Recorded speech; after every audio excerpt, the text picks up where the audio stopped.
I want to start off by announcing that MaXXXine is the most watchlisted movie on Letterboxd of 2024. Let's go, Ty. That's great. Yeah. Because of that, I really want to know about your own watch lists of 80s horror movies. Oh God, I'm gonna fail.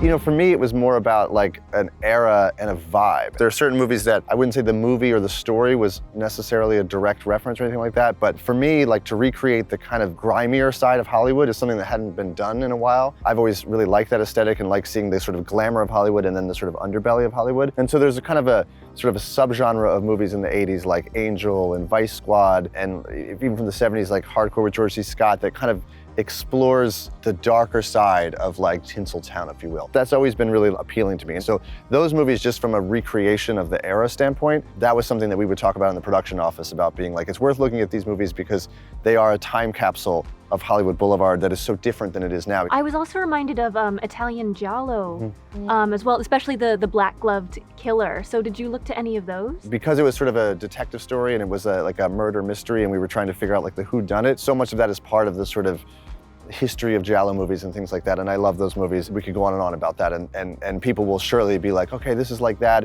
You know, sometimes you just put a red light in and people are like, it's Giallo. But you know, in this case, it was like, we're gonna go full black-gloved killer and we're just gonna commit to it. It's a subgenre that if you're a fan of it, then you're very familiar with it. But if you're not, it really hasn't been around, you know, for quite a while, so it's fun for me to kind of step into that sort of limited American Giallo space and hopefully contribute something to that. And now we can move on down the line. Any 80s horror films you look to? To prepare, I watched Blowout.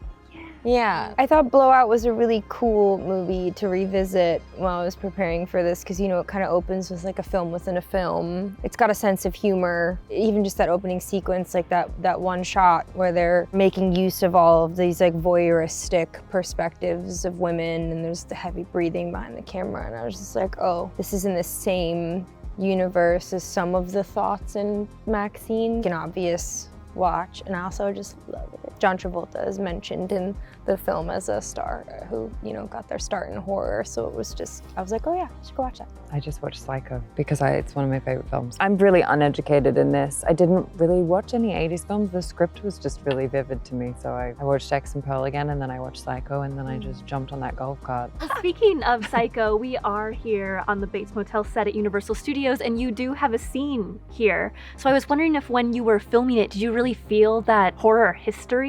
Yes, I won't go in that building. The grips were kind of going in and out, and someone was like, do you want to come in? And I was like, I'm not going past the threshold of that building. I'm a little bit with Elizabeth. I'm a little uneducated when it comes to 80s horror. I rewatched X and Pearl because for me it was all about understanding the tone, wanting to exist in the right movie and understanding the right mixture of sarcasm, irony, fear, humor, realism, like all of that, and knowing Ty's worlds and wanting to make sure that I fit in the right place within the world and serviced Mia in the best way, because we're all here to celebrate and service Mia's character. So I wanted to rewatch it also to watch her and like, what are the things that she does that maybe I can play off of or like help amplify for her character. I play a character who's in a movie within the movie. It was very meta, so I really was on a set that wasn't truly the 80s. I mean, it was, but I wasn't out in the world of the 80s. I was on the back lot, which felt quite timeless. So I really drew on